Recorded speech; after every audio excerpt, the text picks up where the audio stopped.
Just imagine walking into the wedding of the daughter you'd spent your whole life raising, only to be told, in front of hundreds of glittering strangers, "Mom, I'm sorry, but you weren't invited.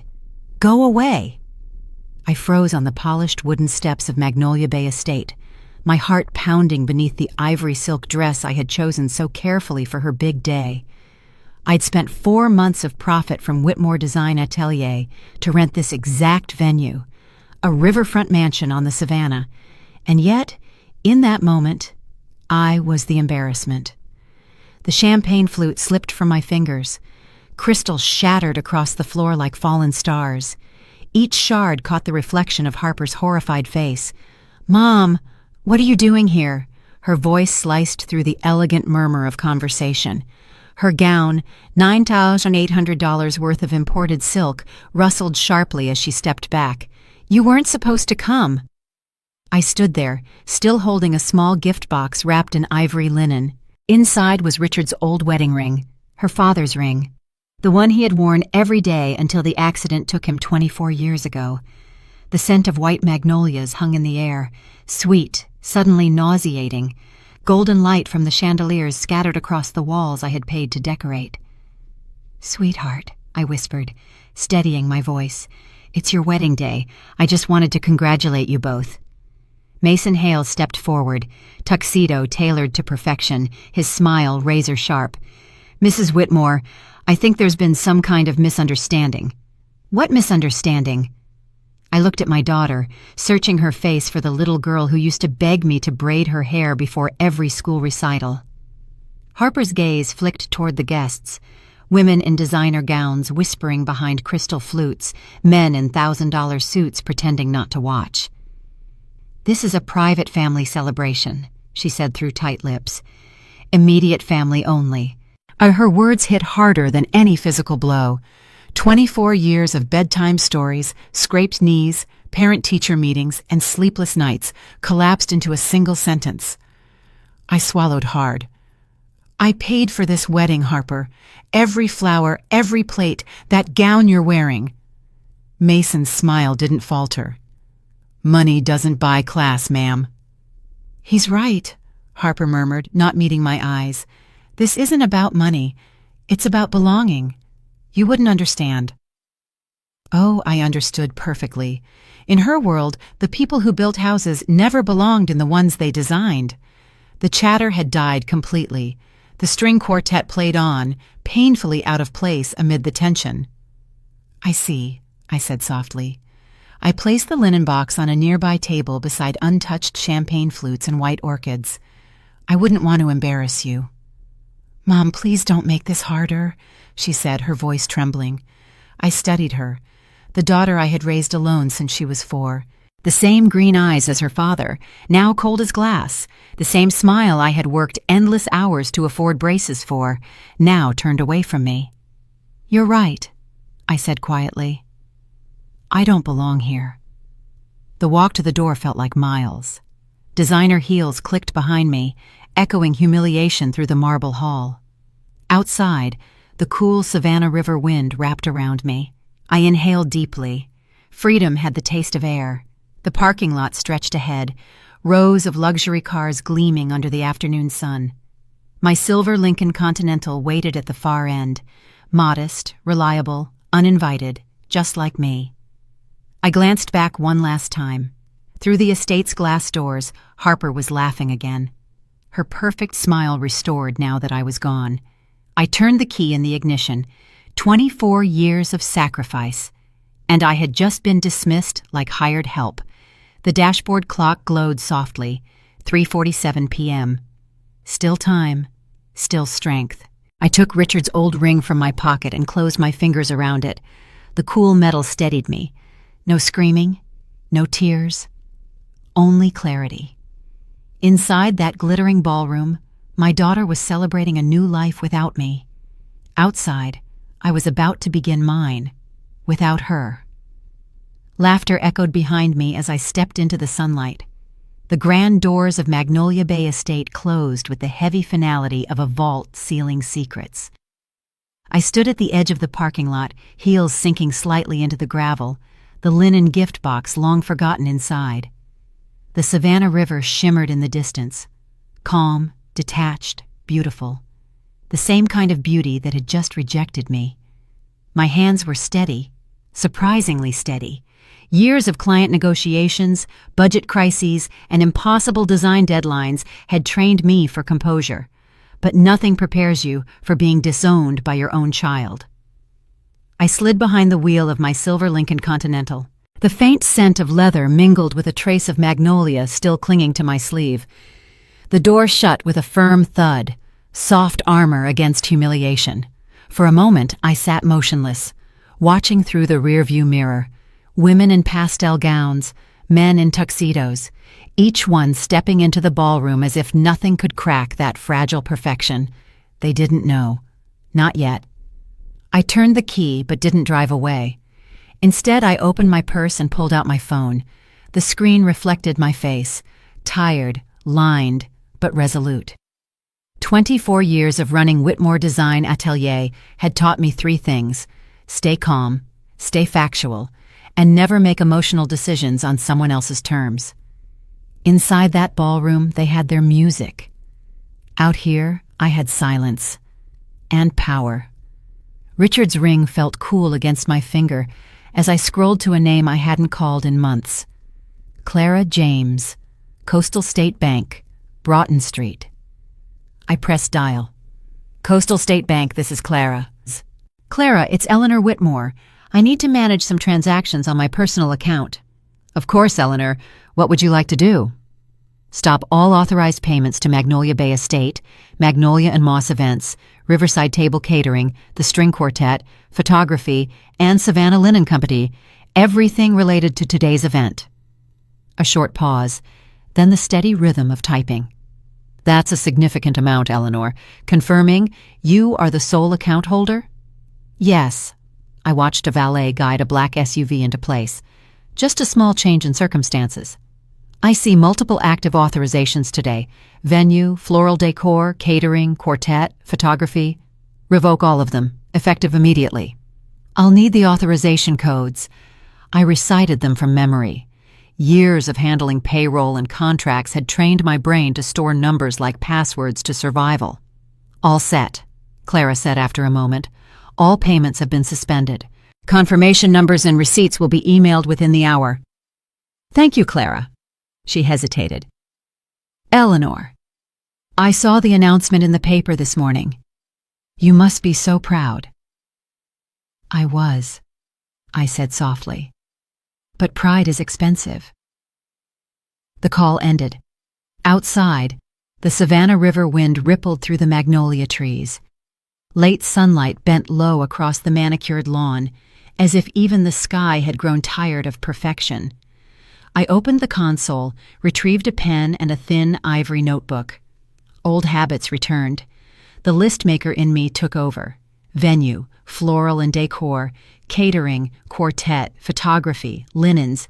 Each vendor, hand-picked by Harper. Each invoice, paid with my weekends, my postponed vacations, my overtime hours. It was time they knew who had truly financed the illusion. Next number, Magnolia and Moss Events. Magnolia and Moss, this is Beatrice Lang. Beatrice, this is Eleanor Whitmore. I'm calling about the floral and decor setup for the wedding currently underway at Magnolia Bay Estate. Oh, Mrs. Whitmore, everything looks stunning. The Magnolia Arch, there's been a payment issue. I interrupted gently. Bank authorization has been revoked. Please retrieve your installations immediately to protect your property. A stunned pause. I'm sorry, what? The account used for payment is no longer active. You'll need to coordinate directly with the Hale Whitmore family for alternate arrangements. I drew a small check mark beside floral and decor. Next, Riverside Table Catering. Marcus here, Riverside Table. Marcus, this is Eleanor Whitmore. There's been a financial complication regarding this afternoon's reception. All payments have been canceled. But we're mid-service. The main course isn't even... I understand. Protect your inventory and your equipment. Work directly with the family for replacement payment. He didn't argue long. Professionals know when to cut their losses. 3 more calls followed. Photographer Quartet, Savannah Linen Co., each shorter than the last. By 4:05 p.m., every contract tied to Harper's wedding had been stopped, revoked, or placed on recovery. Through the windshield, I saw a white catering van pull up at the service entrance, the crew moving briskly. Marcus, no doubt. Inside the ballroom, crystals still gleamed beneath chandeliers. Guests were probably raising their glasses, toasting the newlyweds, unaware that the machinery behind their elegance had just run out of fuel. I rested my hands on the steering wheel. My pulse was steady again. This wasn't revenge. It was arithmetic. For 24 years, I had given time, money, and love without keeping a ledger. Today was simply a matter of balance. In the mirror, Magnolia Bay Estate shimmered like a mirage built on borrowed credit. Some lessons can only be heard in silence. As I turned out of the parking lot, the Savannah River wind moved through the trees, the late-day light deepening to amber. I stopped at a rise, high enough to watch, close enough to see the lit windows, far enough that no one could see me. My phone lay still on the passenger seat, screen dark. Every call made, every transaction revoked. Justice, quiet, procedural. Through the curtain of moss-draped oaks, a white catering truck turned into the side drive.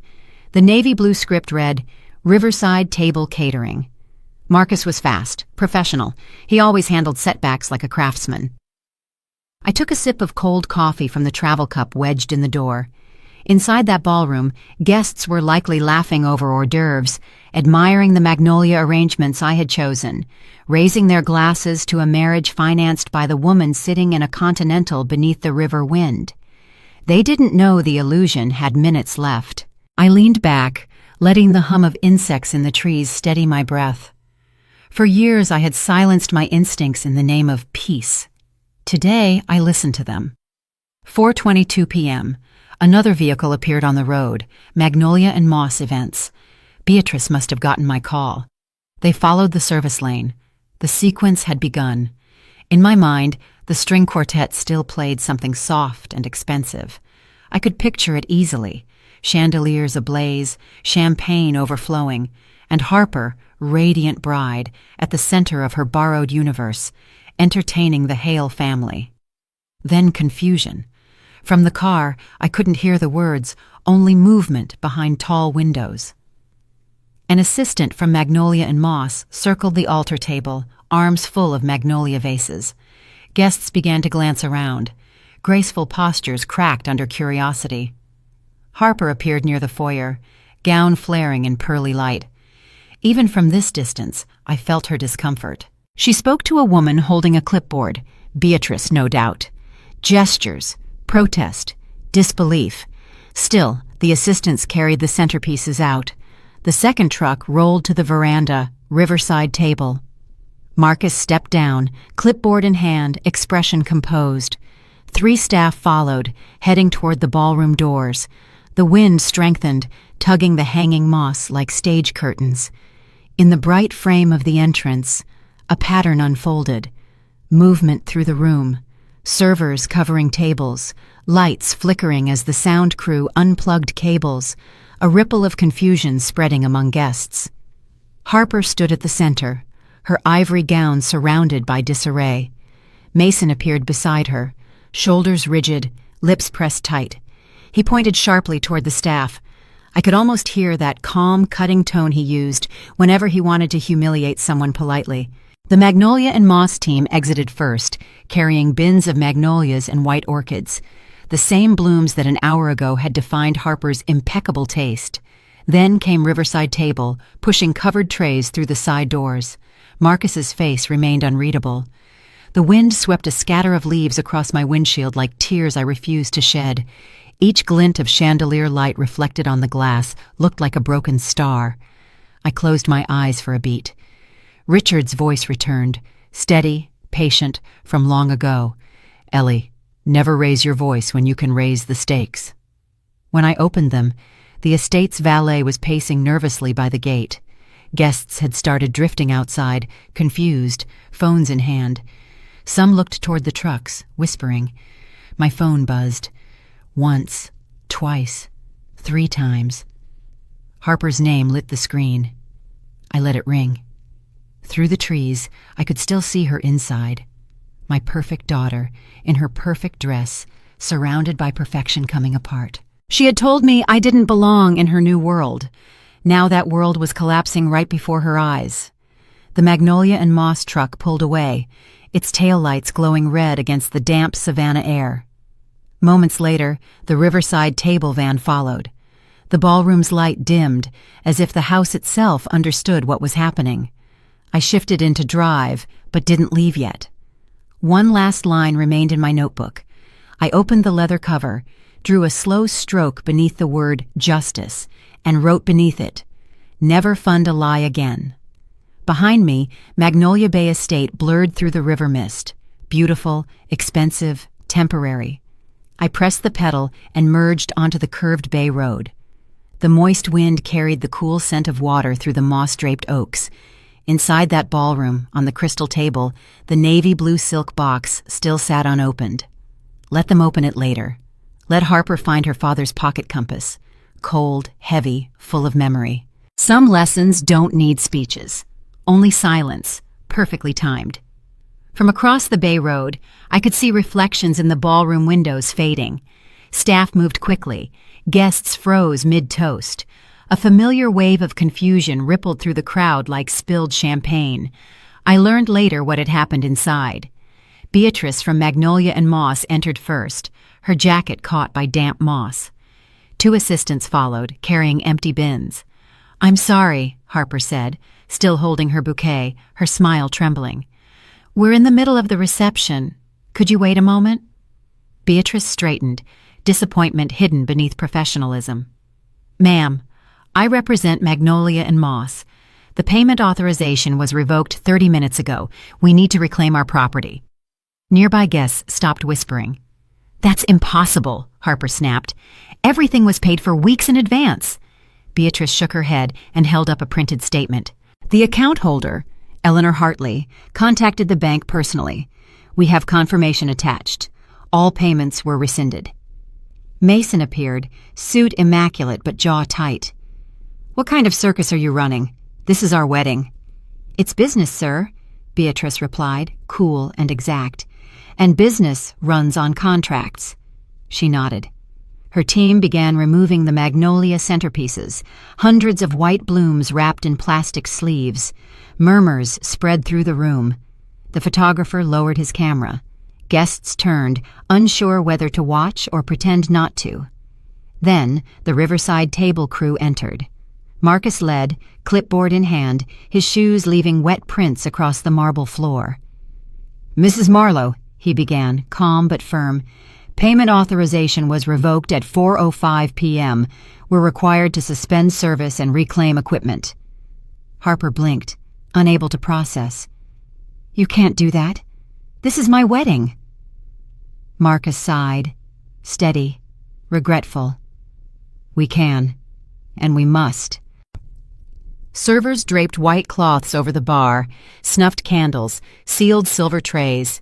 The smell of roasted lamb and saffron rice still hung in the air, but the plates remained untouched. "Get your manager," Mason barked. Marcus didn't flinch. "I am the manager." The quartet's music faltered, then stopped altogether. The stage coordinator whispered something urgent. Moments later, even the ambient sound faded. Every detail of elegance built on money began to unravel. Harper's curated world, polished, flawless, collapsed before her. Her bouquet trembled in her hands. "There must be some mistake. My mother wouldn't—" Her voice trailed off. A hush rolled through the crowd. Guests murmured, my name spreading faster than the truth. Mason's father, seated in the front row, turned sharply toward his son. "What's going on?" "Apparently," Mason hissed, "the bride's mother doesn't understand boundaries." Harper's face went pale. "Don't talk about my mother that way," she snapped, then froze, realizing the irony. The venue coordinator stepped forward, phone pressed to her ear. "Mrs. Marlowe," she said carefully, "accounting confirms that every payment for today's event came from a single account, Eleanor Hartley's, and that account has withdrawn authorization." Silence, Harper lifted a trembling hand to her mouth. No, that can't be. Mason turned sharply. She paid for everything? The words hung in the air like a verdict. Every gaze in the room shifted toward Harper, the bride who had exiled her own mother, now standing amid the wreckage of her own perfection. Outside, I could see everything through those tall windows. The chaos was framed like theater. The Magnolia and Moss crew departed, arms full of magnolia blooms. The Riverside table staff loaded trays into the truck. The string quartet packed their instruments. The photographer dimmed his lights. Each exit peeled away another layer of illusion from my daughter's dream. I didn't smile. Justice doesn't need a smile. My phone buzzed. Harper's name glowed blue. I let it ring. Then again, and again. From a distance, I could see her. Phone pressed to her ear, veil trembling as she tried to reach me. Still the same child who once cried when I left her at a friend's house for the night. Still the little girl who used to whisper, "Mommy, I can't sleep unless you check under the bed for monsters." Now she was standing in the middle of one, a monster she had built herself. I started the engine and drove slowly, the river wind gentler along the water's edge. Behind me, the estate's golden lights flickered, fragile, fading. Let her learn the sound of silence. Some truths are only heard when the music stops. The road along the Savannah River shimmered with mist. The wipers swept in a steady rhythm, softer than the noise of the afternoon. The ivory linen box, the stone steps, the sharp whisper of Harper's voice. Each detail replayed like scenes from a life I no longer recognized.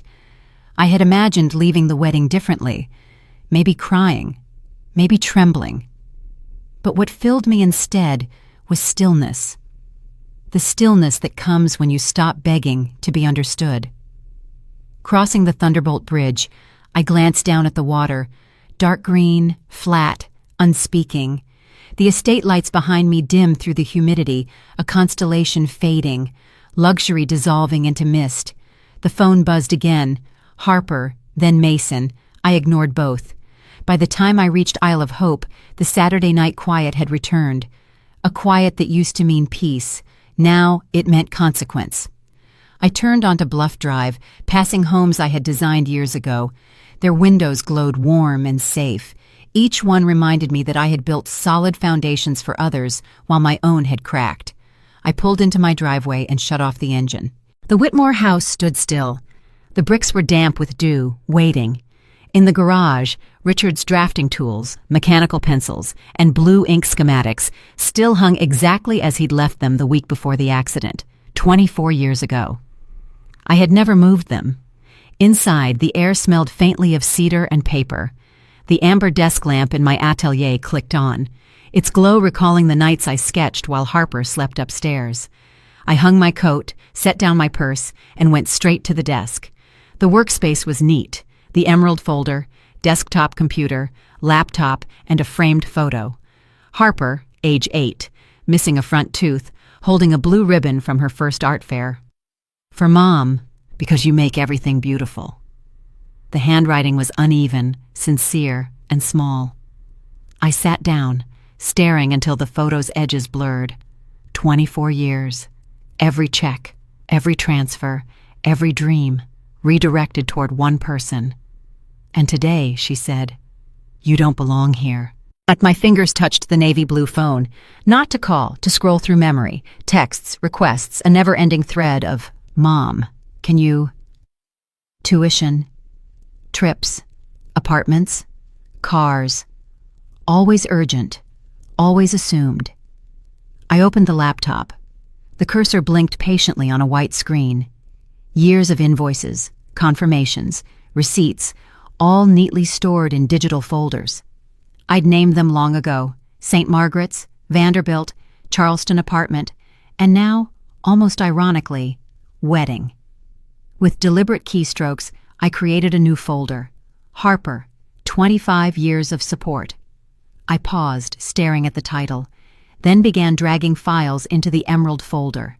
St. Margaret's Academy, $9,500, year X4, Equals $38,000.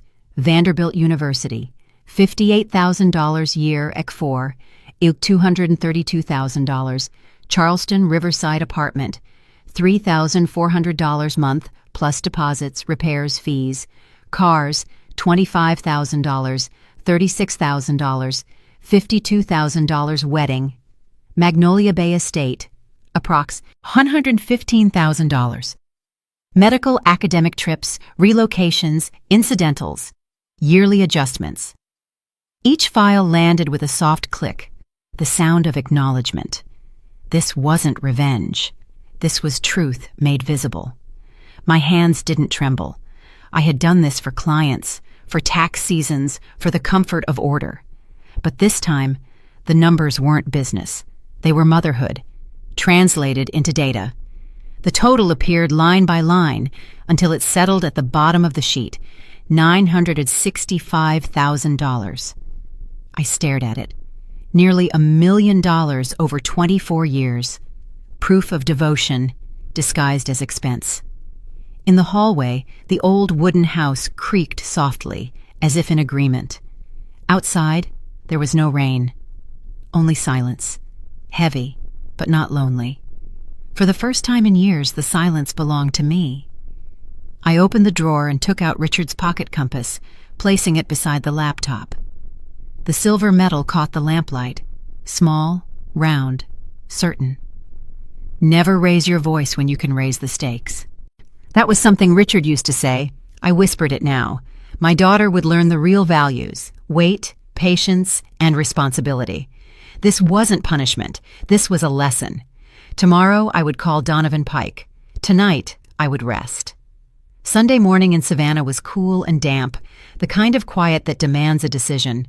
I woke before dawn, the resolve heavier than the fatigue. By 8:30, I was driving downtown through empty streets. The tires of my Subaru slid softly over dew-wet asphalt. The city smelled of roasted coffee, oak, and faraway salt. A southern morning steeped in purpose. The brass plaque reading Pike & Associates gleamed on the glass door. Donovan's name had been there since the first contract Richard and I ever signed, back when Whitmore Design Atelier was still just a drafting room and our savings barely filled a shoebox. He handled that first contract. He knew I never made decisions out of emotion. Eleanor. Donovan rose as I entered the meeting room. His silver hair was neatly combed, his voice still warm. I saw the wedding mentioned in the paper last week. Didn't expect to see you this soon. Neither did I said. He gestured toward a chair. You said this was urgent. I placed the emerald folder on the table, unlocked it, and arranged the documents. Receipts, lease agreements, tuition records, printed spreadsheets, all neatly labeled. Harper, 24 years of support. Donovan adjusted his glasses, skimming the first pages. His expression shifted from curiosity to disbelief. This is extraordinary. You've logged every dollar. I had to, I replied. My business runs on accountability. Motherhood doesn't. He nodded slowly. And now, what exactly do you want? Balance, I said. An official acknowledgement of what was given and taken for granted. Donovan tapped his pen on a yellow legal pad. So you're reclassifying gifts as loans and requesting restitution. Not out of anger, I clarified. Out of principle. She thinks love is limitless credit. I'm showing her the invoice. He chuckled softly, then turned back to the file. Each tab was color-coded. Education, housing, lifestyle, wedding. You're stating a total of $965,000. I'm also carrying 30 years of sleepless nights I can't recover, I said quietly. He exhaled, then regained his professional tone. With documentation this thorough, Georgia civil law allows for a restitution claim. We'll start with a formal demand letter. 30 days to respond, then escalation to civil court if ignored. Good, I said. The goal isn't the money. It's for her to read the truth.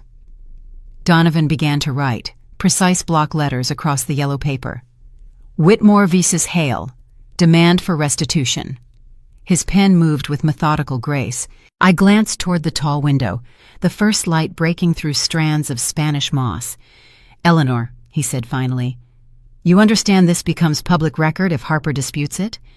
"I'm ready for the truth," I answered. "This time, the paperwork will match reality." He nodded. "Then we'll draft it now. Formal tone, no anger, no emotion, just fact." "That's how I've always worked," I replied. By 11 o'clock a.m., the letter was complete. Crisp white paper, embossed with the Pike & Associates seal. Its language was cold, exact, judicial ink. Formal demand for restitution totaling $965,000 USD, payable within 30 days to the Whitmore Trust account at Savannah Heritage Bank. Failure to comply will result in legal filing under the Georgia Civil Code. Donovan slid the document across the table for my signature. "Courier delivery," I said, "to the Colonial Grand Hotel, room 923, Harper Hale." He nodded. "Signature required on receipt. You'll have confirmation in a few hours." I signed with a steady hand. The pen didn't tremble. As I rose, Donovan said quietly, "I knew Richard well. He'd be proud of how you've handled this. Calmly, precisely." "Richard believed in blueprints," I said. "He built bridges. I'm building boundaries." Outside, Savannah's sky brightened, sunlight cutting through layers of moss-laden clouds. I pulled my coat tighter and walked to the car. The briefcase in my hand felt lighter. For the first time in years, I wasn't funding illusions. I was funding clarity. The road home curved along the bay. In the rearview mirror, the Savannah skyline shimmered in reflection. I pictured Harper's face when that envelope reached her hand, confused, defensive, and finally, understanding. This wasn't revenge. It was a lesson, written in formal ink. By mid-afternoon, the courier call arrived right on schedule. "Mrs. Whitmore," said the professional, distant voice. "Delivery confirmed. The Colonial Grand Hotel, room 923. Signature, Harper Whitmore Hale." "Thank you," I said, and ended the call. The phrase, "signature required," lingered in the air like a melody in a minor key. Outside my atelier window, sunlight slipped through high clouds. Savannah was dry again after days of damp air, but inside my mind, stillness, cool, exact.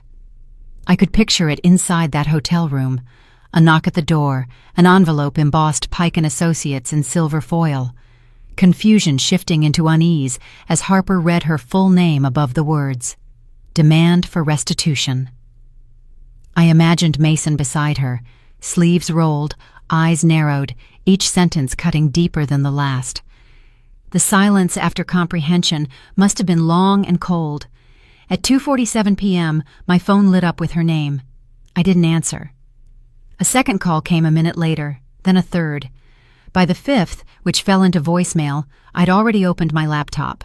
The spreadsheet still waited, columns, totals, receipts, proof that love carries a cost, and I had kept every invoice. Voicemail. 1. Her voice frantic. "Mom, what is this? A joke? This letter can't be real." Voicemail 2. More desperate. $965,000? You never said it was a loan? Voicemail 3. Breaking apart. "Please, Mom, pick up. Mason's parents are asking questions. Everyone is looking at me like I've done something terrible." By voicemail number 4, her voice cracked. "I don't understand how everything fell apart so fast. Please, call me. Please." I didn't. Some lessons require silence more than sympathy. I closed the laptop, leaned back in my chair, and let the hum of the house settle around me. Through the window, the late afternoon light turned the brick path gold, the color Richard had always loved, clear, forgiving. Donovan had said it would take hours for a letter to travel from legal formality to emotional reality. He had underestimated the speed of truth once there's nowhere left to hide. By evening, the messages grew frantic. "Mom, you can't do this to me. It'll destroy us. Mason's family is furious. They're threatening to call their lawyer." I smiled faintly. Let them. For years, I'd been the invisible sponsor behind Harper's climb up every social staircase, the nameless account funding her ambitions. Now, for the first time, she would have to stand on the weight of her own name. At 7:05 p.m., another voicemail arrived, 10 seconds of sobbing before words. "I know I hurt you. I shouldn't have said what I did at the wedding. I was trying to fit in. Please, Mom, I'm begging you. Just talk to me." I exhaled slowly. The pain was still there, but it no longer ruled me. On the desk, the emerald folder remained open. Harper, 24 years of support. My fingers traced the paper's edge, the texture of accountability. I thought of the years spent trading sleep for overtime, lunches for invoices, joy for endurance. Numbers never lied. The phone buzzed again. This time I switched it to silent, the ivory white handset on the corner shelf glowing softly, a symbol of calm restraint. Outside, twilight drifted in, pale blue sliding toward night. Somewhere in downtown Savannah, my daughter was meeting the kind of silence that only truth can create. In my mind, I could see her pacing the hotel suite, veil discarded, phone trembling in her hand. Mason stood off to the side. His family murmured beyond the doorway. Every word they spoke sounded like judgment, every ring from me like salvation, but I wouldn't grant her that comfort. She needed to feel the distance between love and entitlement, to learn that convenient apologies are not the same as remorse born of understanding. I switched off the desk lamp, letting the house fall into a soft gray hush. Magnolia tea drifted from the kitchen. On my way upstairs, I paused by Richard's old drafting table, oak polished by years of touch.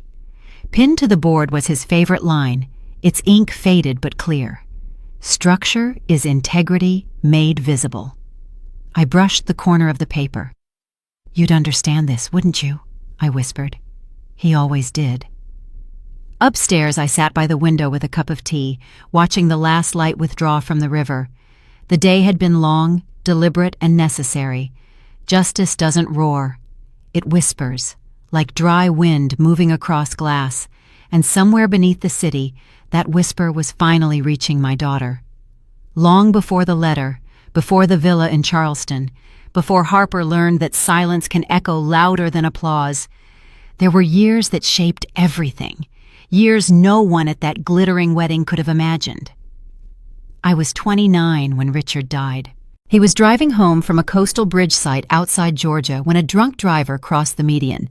The call came at 2:17 a.m. His truck rolled twice. By sunrise, I was a widow with a 4-year-old child and a half-paid mortgage. That morning, Harper asked, "Where's Daddy, Mom?" I told her father had gone to build a bridge somewhere special. It wasn't a lie. He just wouldn't come back to cross it. The early years were bills and long nights. I took every job I could: design consulting, furniture restoration, staging model homes for realtors who rarely remembered my name. When Harper was 6, she used to crawl beneath my drafting table and fall asleep, crayon still in hand. I'd draw blueprints above her head, pretending not to hear the soft rhythm of her snore. Every dream that didn't fit inside a payment plan, I folded and set aside. At St. Margaret's Academy, tuition reminders came with polite notes. Deadline, the 15th. I paid $9,500 per year, x4 = $38,000. I covered the rest by selling pieces from my own collection. The antique armoire Richard and I bought together was the first to go. When Harper got into Vanderbilt, I cried more than she did. She thought it was pride. It was relief mixed with terror. $58,000 a year. I knew the number by heart, like a prayer. 4 years of invoices and wire transfers. While she studied literature and philosophy, I studied how to stretch contracts and avoid late fees. I remember driving a brand new Lincoln Continental through the night, delivering supplies and groceries to Nashville after her card had been declined. She hugged me quickly, already late for a gathering. I stayed in the parking lot longer than I needed to, watching the laughter spill from under streetlights. That night, I understood what the world was teaching her: how to receive. At 25, she moved to Charleston, $3,400 a month for a riverside apartment. The lease, of course, was in my name.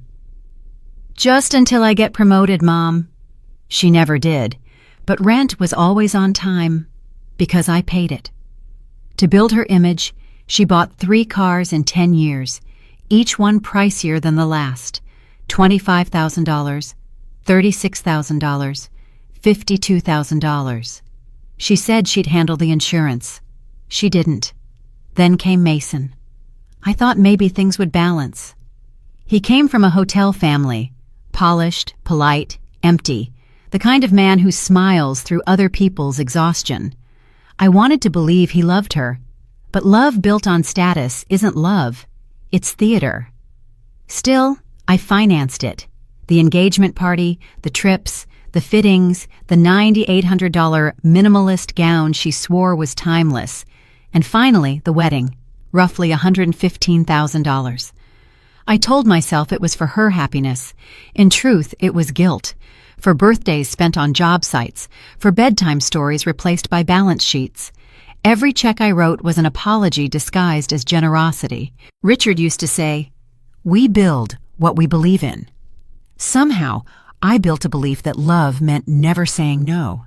But that night, in the empty atelier after her wedding, surrounded by the proof of every time I'd said yes, I understood something else. When love has no boundary, respect disappears. The spreadsheet wasn't revenge, it was confession. Every dollar carried a memory. Every expense, a compromise. $965,000 wasn't just spending. It was the cost of raising a child to think boundaries were optional. And now, through an envelope and a 30-day deadline, I was teaching her the only lesson I had ever failed to teach.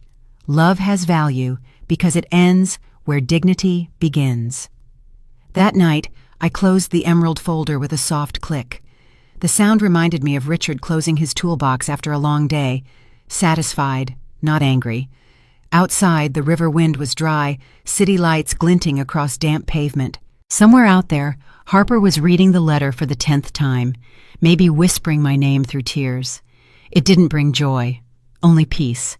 Peace in knowing that after 24 years of sacrifice, I had finally stopped funding someone else's illusion. By Monday morning, the stillness had changed color. It was no longer peace. It was a warning. My assistant, Samantha, knocked on my office door, holding a printed email like it was radioactive. "Eleanor, you need to see this." The subject line read, "Information request, family dispute, impacting Whitmore Atelier operations. Savannah Business Journal." I didn't move for a breath. Let the weight of those words hang in the air. Samantha's voice trembled slightly. "They're asking if the rumors about your daughter are true, about the lawsuit, and the frozen wedding payments." I took the paper from her hand. The email was polite, professional, cold as steel. "We've received reports suggesting the owner of Whitmore Atelier may be involved in a personal dispute that raises concerns about the company's stability and moral integrity." My jaw tightened. Where did they get this information? Samantha hesitated, then tapped her phone. "You might want to check Facebook." She handed it to me. Harper's wedding photo gleamed on the screen, her radiant smile, the veil glowing like burning silk. Beneath it, "My mother sabotaged my wedding and then sent me a demand letter for nearly $1 million. Please pray for me. I can't believe someone could be this cruel." The post had 312 shares, dozens of comments dripping sympathy. What kind of mother does that? Money turns people heartless. So tragic. Sending love to Harper. My pulse slowed. So this was the battlefield she'd chosen. The phone rang. Mark Benson, one of my longest clients. "Eleanor," he said carefully, "I saw something online. People are saying you're suing your daughter. Tell me that's not true." "It's true," I said evenly, "just not the way she told it." "I hope so," he replied, uncertain. "Some of the design board members are concerned." Concerned. The polite word for withdrawing. 3 more calls followed. Tony Reyes, Laura Kemp, even Clara James from Coastal State Bank. Each one carried the same chord: polite confusion, nervous distance, whispered judgment. By noon, my name, Eleanor Whitmore, was circulating through local Facebook groups like a cautionary tale. Mother ruins daughter's wedding. Sues her own child for $965,000.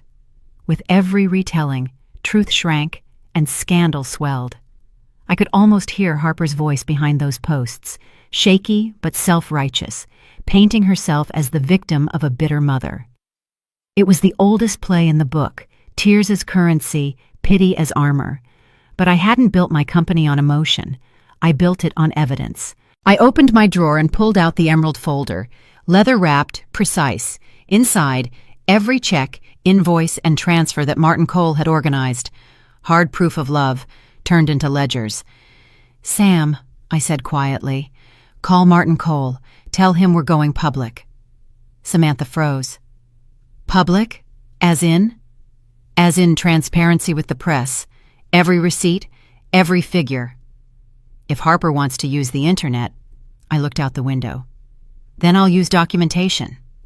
Within the hour, Martin joined via speakerphone. "Eleanor, are you certain? Once we publish, it's permanent." "I know, but right now, only one version of the truth exists. Hers." He paused, then nodded. "We'll prepare a full statement." That afternoon, we worked in tandem, he in Charleston, I in Savannah, cross-referencing line by line, Coastal State Bank statements, Vanderbilt tuition, Charleston apartment deposits, Harper Whitmore Hale's name, Mercedes financial payments, receipts from Magnolia Rose Bridal and Magnolia Bay Estate. Each item labeled, dated, verified. The statement was scheduled for release the next morning through Savannah Business Journal, Channel 6, and the Whitmore Atelier homepage. The headline was simple: 25 years of sacrifice, a financial record of a mother's support. That night, as the Savannah wind cooled, I sat by the window holding Richard's old wedding band. The metal was tarnished now, but its weight felt unchanged. I whispered into the dark, "We gave her everything, didn't we?" The house creaked softly, as if in answer. Somewhere out there, Harper was scrolling through comments, thinking the tide was turning in her favor. But by morning, the current would shift. Because truth, once documented, doesn't ask for sympathy. It demands respect. And this time, I had both the receipts and the resolve to prove it. Tuesday morning arrived with a strange kind of quiet. Mist clung to the Savannah River, and downtown felt half awake, half dreaming. But by 9 o'clock a.m., every reporter in the city was fully alert. Inside Cole & Associates law firm in the historic district, Martin Cole adjusted his tie while I reviewed the emerald folder one last time. Every page labeled, every timestamp verified, evidence laid out in perfect order. "Ready?" he asked.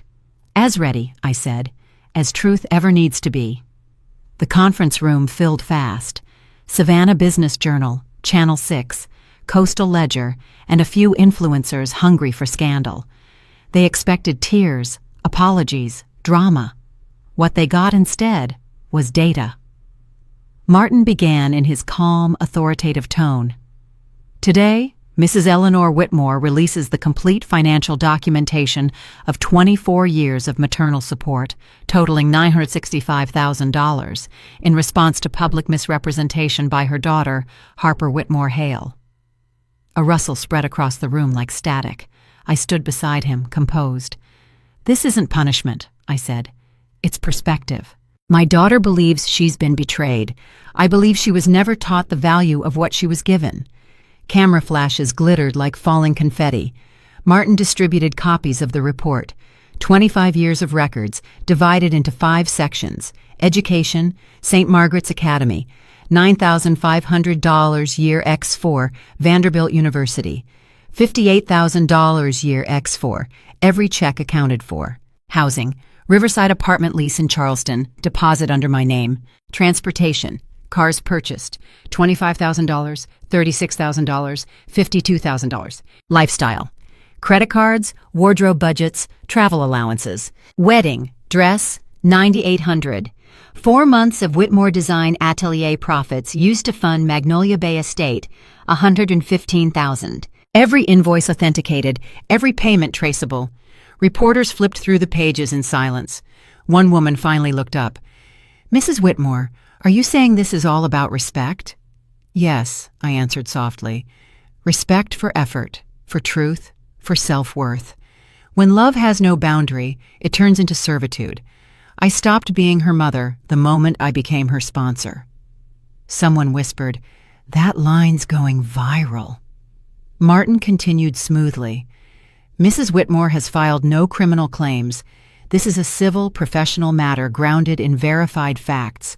The intent is to reinforce accountability, not revenge." At the back of the room, cameras captured every calm breath, every line of data. There was no emotion to distort the message, only evidence. By noon, the headline was live. A mother's audit, $965,000 in proof of love, Savannah Business Journal. Within an hour, Channel 6 aired the full press statement. No edits, no melodrama, just the truth. "I'm not here to destroy my daughter," I said. "I'm here to correct the story she told the world about me." And the world listened. By 3:00 p.m., the comment sections began to shift. "Wait, she paid for Vanderbilt? $965K? That's not control, that's sacrifice. This woman deserves a medal, not criticism." Former clients reposted the article, adding captions like, "Eleanor designed our entire office 5 years ago. Professional, precise, kind. I believe her." The Whitmore Design Atelier phone line buzzed again, this time with support. That evening, Martin called. "The story's turning in your favor. They're calling it the Whitmore lesson. You've turned scandal into education." I smiled faintly. I didn't turn anything. I just stopped hiding my receipts. The next morning, an email arrived from Mark Benson. "Eleanor, I owe you an apology. Evidence speaks louder than rumors. Count me back in for the Riverside project." And then Clara James from Coastal State Bank called. "I just watched the interview. You handled it with such grace. Richard would be proud." I didn't cry. I nodded silently, though she couldn't see, because what I felt wasn't victory. It was stillness. For the first time in decades, my life no longer revolved around defending someone else's choices, but honoring my own. That night, I walked along Bluff Drive. City lights shimmered across the water, and I thought of Harper, of what she must be feeling seeing the truth reflected on every screen. She had built her image on borrowed foundations, and now those walls were coming down. I whispered to the river, "This isn't meant to break you, Harper. It's meant to rebuild you." The water carried the words away like a prayer. By midnight, the calls had stopped. The city exhaled. The truth settled. Calm, immovable. Tomorrow, the silence would belong to her. Wednesday morning arrived with the first silence from Harper. No calls, no texts, no voicemails. This silence wasn't peace anymore. It was consequence. But in Charleston, inside the luxury villa's bright guest suite, consequence was anything but silent. Harper sat at the edge of the bed, still wearing the white silk robe she'd borrowed from Mason's mother. Her phone screen glowed with endless headlines, all repeating the same name, Eleanor Whitmore. The $965,000 mother's audit. 2 decades of support, now documented. Savannah interior designer turns family scandal into a lesson in accountability. Each article carried my face, calm at the press conference. The green file covers stacked neatly on the table, and a blurred spreadsheet labeled Harper, 24 years of support. The same wedding photo she had once used to accuse me was now betraying her instead. Online comments flooded in, the tide now turning. Now we know the truth. That woman raised her daughter alone. What did Harper ever sacrifice? Love doesn't mean an unlimited credit line. The words scrolled faster than her heartbeat. Across the room, Mason sat by the window, tie loosened, face unreadable. His phone buzzed nonstop. Emails, calls, texts from the Hale family. Finally he spoke, still staring outside. "My father called this morning." Harper swallowed hard. "And?" "He's furious. He said this whole thing's become a PR disaster for the family. The foundation board asked if I disclosed your financial situation before the wedding." Her voice cracked. "My financial situation? What financial situation? My mother, she handled... Exactly. His tone sharpened. She handled everything. And now, she can prove every cent of it, and the entire world knows. Harper stood abruptly, pacing the room. I didn't mean for it to go this far. I just wanted to explain. You wanted sympathy, Mason cut in, cold. You posted a lie to save face. Now it's destroying mine. Her breath trembled. Mason, please, if I talk to my mother... She doesn't owe you a conversation, he said. She owed you the bill, and you owe her the respect you never gave. Harper froze. Tears welled. Mason's voice dropped, quiet, but sharp as glass. You know what my mother said this morning? She said marrying you was the worst financial decision I ever made. Her voice broke. She said that? She said you were raised in luxury you never earned, and now it's showing. He turned toward the window, Charleston's skyline faint beyond the glass. She was right. That afternoon, Harper's inbox filled with messages she didn't want to read. Old friends from Vanderbilt, the ones who once envied her perfect life, suddenly went quiet. Then an email from her PR firm, time-stamped 2:34 p.m. Due to the current media situation, we're pausing all client projects under your management until further notice. By 4:11 p.m., and a message arrived from Mason's mother. Dear Harper, we think it's best for Mason to stay home for a few days. This environment isn't healthy for either of you. By 6:00 p.m., half the room was empty. Mason's luggage gone, his side of the closet bare. Harper stood alone, surrounded by untouched champagne flutes from a honeymoon that never began. Her reflection fractured across 3 mirrors. She picked up the letter stamped Cole and Associates and reread the line, full reimbursement within 30 days, $965,000. This time, the number felt heavier because now she understood what it meant. It wasn't just money, it was a mirror. Every dollar was a moment she'd taken without gratitude, every kindness mistaken for obligation. Her phone lit up again. Another headline, another comment defending me. The same internet that once called me cruel was now calling me courageous. At 8:42 p.m., a final text from Mason. I need time to think. Don't contact me for a while. She typed a few words, deleted them, then let the phone fall. For the first time in her adult life, no one was coming to save her. Not money, not marriage, not reputation.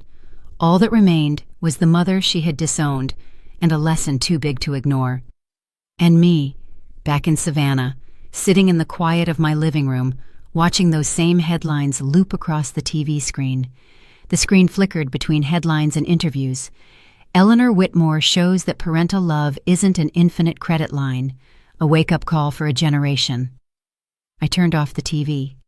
Silence returned, this time clean, deserved. Richard's ring caught the lamplight from where it hung on its chain. I touched it gently.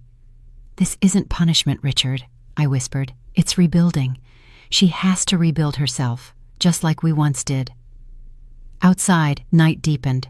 Somewhere in the city, Harper was learning what foundation truly meant. The next morning, Savannah woke under pale sunlight. River wind brushed across the porch. Crickets hummed faintly in the grass. But in Charleston, Harper woke to a different kind of silence, the kind that arrives after every bridge burns overnight. Her eyes were swollen, the curtains still drawn, the air thick with yesterday's perfume and panic. She had fallen asleep clutching the silver-embossed envelope marked Cole and Associates. Her phone lay face down on the carpet. When she picked it up, no new messages. Not from Mason, not from the Hales, not from anyone. The glossy world she'd built, so polished, so effortless, had collapsed in 48 hours. She opened social media, then closed it. Opened again, closed again. Comments scrolled faster than she could breathe. Her mother paid for everything. How could anyone throw away a parent like that? Maybe this is what growing up means. Reflected in the dark screen was someone smaller, older, unsure. The villa's phone rang once. A polite, distant voice. Mrs. Hale, your room balance is due. Would you like to extend your stay? Harper froze. I don't have access to the card my husband used. Can I call you back in an hour? Of course, the clerk replied, her tone lined with quiet warning. Harper looked at her trembling hands. For the first time in her life, she had no access to money, no one to message for help, no name that could open doors. She thought about calling me. Her finger hovered over Mom, but the last time she tried, I hadn't answered. So instead, she opened her laptop, the one I'd bought for her sophomore year at Vanderbilt, and scrolled through job listings: receptionist, junior marketing assistant, customer service. Every post required experience. She had none. Her stomach knotted. Her resume was built on style, not substance. Short internships, roles offered out of favor, not skill. The same privilege she once mistook for achievement. By late afternoon, her phone vibrated. Email from Mason. Subject: next steps. Harper, I've spoken with my parents and legal counsel. Given the public attention, we need to separate our finances immediately. My attorney will contact you about annulment procedures. I'm sorry it's come to this. I wish you clarity and peace. Mason. She read it twice. Her heart beat a dull ache. Setting down the laptop, she stood before the mirror. The wedding ring caught a thread of dull light. Then she remembered she'd taken it off last night. It lay on the vanity, beside the crumpled Cole & Associates envelope. Two emblems of what she'd lost and what she'd caused. Tears blurred her reflection. She whispered, to no one, this was my doing. Across Bluff Drive, I spent the morning trimming magnolia leaves on the porch, an old ritual of Richard's. The scent of magnolia tea rose warm and soft. When the phone rang, I expected another reporter, but the voice was younger, smaller, shaking. Mom? I didn't answer right away, afraid a sound too loud might shatter the small courage she had just gathered to call. Then softly, I'm here. A pause, then a breath, half gasp, half relief. Mom, I don't know where to start. Start where it hurts most, I said. Silence stretched. Then she whispered everything, her voice breaking. Mason's gone. His family won't answer. I can't even pay for the villa. Everyone online hates me. I've lost everything. My throat tightened, but my tone stayed steady. No, Harper. You haven't lost everything. You've lost the illusion that everything was free. There's a difference. She didn't reply, only the sound of quiet sobbing on the other end of the line. After a long pause, I asked quietly, Do you understand why I did it, Harper? There was silence, shorter this time, but clearer. Yes, Mom, because I treated you like a resource, not a person, because I never earned what I was given. Her voice trembled. I saw the reports, the tuition, the rent, the bills. I never thanked you, not once. I closed my eyes. Acknowledgement isn't repayment, Harper. It's respect. I know that now. For the first time, her words carried no defense, no performance, only sincerity. What do you want, Harper? I asked softly. I want to fix things, but I don't know where to start. You start, I said, by standing on your own feet. Find a job, earn something, and don't ask me for anything but honesty. Could you help me this one time? Just enough to stay another week? I promise I'll find work. I paused for a moment. I'll transfer $1,500. That's all. Use it wisely. Her breath shook. Thank you, Mom. I don't deserve this. You're right, I said softly. But everyone deserves a chance to grow. A small sob came through the line. I won't waste it. Make sure you don't. When the call ended, the late light fell across Richard's old wedding ring. I imagined him smiling. Not because we'd won, but because this wasn't an ending. It was a redesign from the ground up. 2 weeks later, Charleston had forgotten the headlines. But Harper hadn't. The story that once filled the news faded from everyone's memory, except hers. To her, it became a mirror she could no longer avoid. She left the villa, moved into a small rental above a bakery in West Ashley. No champagne now, just the smell of yeast and morning coffee. A creaking bed, thin walls, but for the first time, the bills were in her name. With the $1,500 I sent, she started over. A job at a local design supply shop, selling paint samples, tiles, reclaimed wood. The irony didn't escape her. Her mother built an interior design company, and she swept the floors of one. The first week was brutal, coworkers polite but wary. The woman who'd once been the headline had to learn humility, showing up early, staying late, sorting invoices, checking inventory, balancing ledgers. It wasn't glamorous, but it was honest. One evening, she helped an older customer choose wallpaper. The woman smiled. "You have an eye for this, dear. You remind me of someone who truly loves what she does." For a moment, Harper felt warmth, a quiet pride, work, and self-respect. That night, she walked through rows of rain-wet cars, amber streetlights flickering on the pavement. No messages from Mason. This time, she didn't cry. She opened her phone's notes app and typed, "Earn first, speak later." Back on Bluff Drive, I returned to Whitmore Atelier. Samantha greeted me each morning with quiet admiration. No pity, no tension. The scandal had passed. What remained was respect. 2 new contracts signed. Both began with the same line. "We believe in women who stand on their principles." It was strange.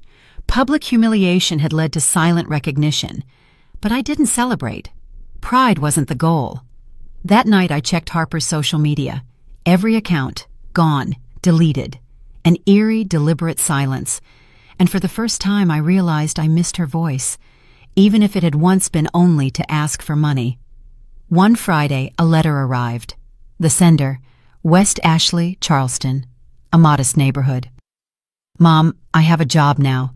It's not glamorous, but I go every morning. My hands blister, and I don't complain. I keep my word. I haven't asked anyone for money. I've started paying down my card debt. Sometimes I get angry at myself, but mostly I'm grateful you didn't let me stay blind. I don't know if I've earned the right to see you yet, but when I do, I'll make sure you meet a woman who stands on her own, not one who clings. Harper." The ink blurred at the end, maybe a tear. I read it twice, then placed it beside Richard's photograph. In that moment, I imagined him standing there smiling softly, the way he always did when something was built right from its foundation. "This was your idea, wasn't it?" I whispered. "Reconstruction." A week later, Samantha stepped into my office holding a company envelope. "Another one from Harper," she said quietly.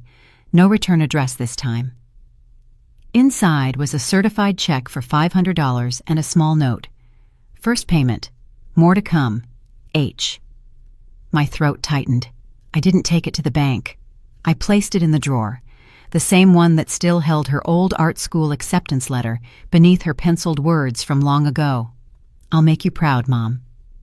That night, I stood by the window overlooking the Bluff River. Something had changed. Not forgiveness. That was still too far away. But faith. She was finally learning the language Richard and I had spoken all our lives. Responsibility, dignity, resilience. The same words I used to whisper when she slept beneath my drafting table. The next morning, I called her, for the first time in weeks. She picked up instantly, breath quick. "Mom, you sound busy," I said. "I'm at work," she replied, a hint of pride in her tone. "We're reorganizing the display shelves. I came up with a layout that saves space." "Good," I said. "That sounds like the eye of a designer." A pause. "Mom, I miss you." "I know," I said softly. "Keep doing what you're doing. When you're ready, dinner's always waiting at Bluff Drive." A small silence. Then she whispered, "Thank you, Mom."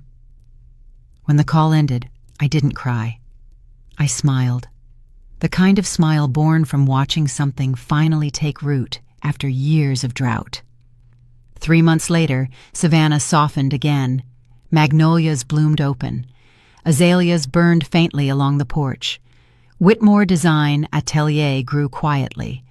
Clients who once whispered about scandal now spoke about strength. But that wasn't the main story anymore. Saturday morning, 3 light knocks, hesitant yet familiar. I opened the door. Harper stood there. She looked smaller, not in size, but in self. Hair tied back, jeans, a pale sweater, no makeup, no trace of the woman who once stood in diamonds and disdain at Magnolia Bay Estate. "Hi, Mom." Her voice trembled, but her eyes didn't look away. "Hi, sweetheart." We stood for a moment, measuring distance not in miles, but in lessons learned. I tilted my head. "Come in, darling." She hesitated, then stepped across the threshold. The scent of cedarwood and magnolia tea filled the air. Her eyes moved slowly across the living room. Nothing had changed, except for one framed article on the side table, A Mother's Audit, the Cost of Love and the Price of Respect. She paused. "You kept this?" "It's part of history," I said. "Not the whole story, but enough." She nodded slowly. "I used to hate you for making it public." "I know. But now I think you were right. If you hadn't, I never would have faced myself." We sat at the kitchen table, the one Richard built with his own hands, the wood worn smooth by years of conversation. Harper folded her fingers, a habit she got from me, then placed a thick envelope between us. "I've been saving," she said. "A little from every paycheck. It's not much, but it's a start." I didn't open it. I just looked at her. "This isn't about repayment, Harper." "I know, but I need to do it. To remind myself what earning something means. I've paid off my card debt, picked up weekend shifts. I'm exhausted, but it's the kind of tired that feels meaningful. Like you used to say. I want you to see I'm really trying." I reached across and held her hand. The skin was rougher now, less pampered, and real. "I see it, Harper, and I'm proud of you." Her eyes shimmered, but she didn't cry, not the old way. We sat quietly, because words would have cheapened the moment. "Do you ever think about Dad?" "Every day." "Me too. At work I sometimes hear him say, 'Measure twice, cut once.'" I smiled softly. He said that about everything, even emotions. Her gaze stopped at Richard's ring hanging from my chain. "You still wear it." "It reminds me that when love is built right, it doesn't collapse." She nodded, silent, then pulled out a thin silver ring. "My wedding ring. I kept it all this time. It doesn't mean what it used to. I want you to have it. I don't want to hold on to symbols of what was false. I want to start new ones." I took it and set it beside Richard's ring. "Maybe someday you'll wear another one that means effort, not illusion." Harper smiled faintly. "Maybe." Outside, the afternoon light slid warm across the porch. She looked toward the magnolia garden. "The flowers, they're still alive." "They always grow back," I said, "even when they look like they won't."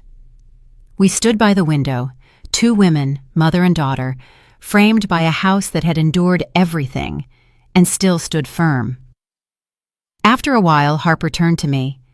"Can I come for dinner next Sunday, Mom? I'll bring dessert, something I baked myself." "Of course," I said. "Just don't burn the crust this time." She laughed, a sound that cracked through tears. No promises. When she left that afternoon, the air felt lighter. The silence she left behind wasn't empty anymore. It was full of effort, humility, and the quiet sound of things finally rebuilt the right way. I walked to my desk, opened the drawer where I kept her first check, and placed the new envelope beside it. Not because the debt was paid, but because growth had been acknowledged. I looked out the window toward the silver streak of rain over the horizon and whispered, "Richard, this time she's coming back the right way." Summer came to Savannah quietly. The sky stretched soft blue, like forgiveness itself. Magnolia and lavender bloomed along the wooden fence Richard once built. Their scent drifted through the house, still, clean, like a prayer finally answered. Sunday evening, Harper arrived with her homemade pie. The crust was uneven, the edges slightly burnt. "Don't look too closely, Mom. she said with a sheepish grin. "It's not perfect." "Neither am I," I replied, opening the door wide. We ate at the kitchen table, the one that had held both arguments and rebuilding. This time, the air was soft and warm. Harper talked about work, about regular customers, about her recent promotion to assistant manager. The salary was modest, but her voice carried something money couldn't buy. "I love seeing people's faces light up when I help them find the right color," she said. "It feels honest." "That's the best kind of work," I told her. "The kind that reflects who you're becoming, not what you can afford." She smiled, then pulled another envelope from her bag and set it on the table. "I'm still making payments, not because you asked me to, but because it keeps me grounded." I didn't open it. "You don't need to prove anything anymore. I know, this isn't to prove, it's to honor." Her eyes wandered across the house, to the framed blueprints, the bundles of lavender tied with ribbon on the shelf, and Richard's smiling photo in its familiar corner. "I used to think this house belonged to you, Mom. Now I know it belongs to what you taught me." My throat tightened, but my voice stayed steady. "And what's that?" "That love isn't free. It's earned every day, through honesty, gratitude, and work." I nodded. Then she stood, glancing toward the garden door. "Can I cut some lavender before I go, Mom?" "Of course." I watched through the window as she stepped barefoot onto the cool stone path. The evening light poured gold across her hair. She bent carefully, gathering lavender with gentle hands. Richard once said, "You can tell a person's maturity by how they touch what they once took for granted." He would have smiled if he saw her now. Harper walked back in, tying the lavender with a thin ribbon, and placed it on the table. "For Dad," she said, "and for everything you never stopped believing in." I nodded. He'd be proud of us both. That night, when she left, the house grew quiet again, but not with the old kind of silence, the one filled with loss. This was a living silence. I poured tea, opened my journal, and wrote, "Justice isn't punishment, it's clarity, and clarity is love with boundaries." Outside, the wind brushed through the lavender, carrying its scent back into the house.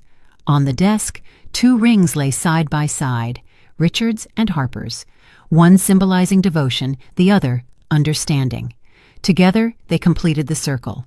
As the night deepened, I whispered softly to the house, "The lesson is complete." The screen softens. The lavender sways in the breeze outside Bluff Drive. A cup of tea steams quietly beside the 2 rings on the table. Some stories don't end with applause. They end with understanding. And sometimes the quietest justice is watching someone finally rebuild themselves, one honest day at a time. Thank you for listening to this story.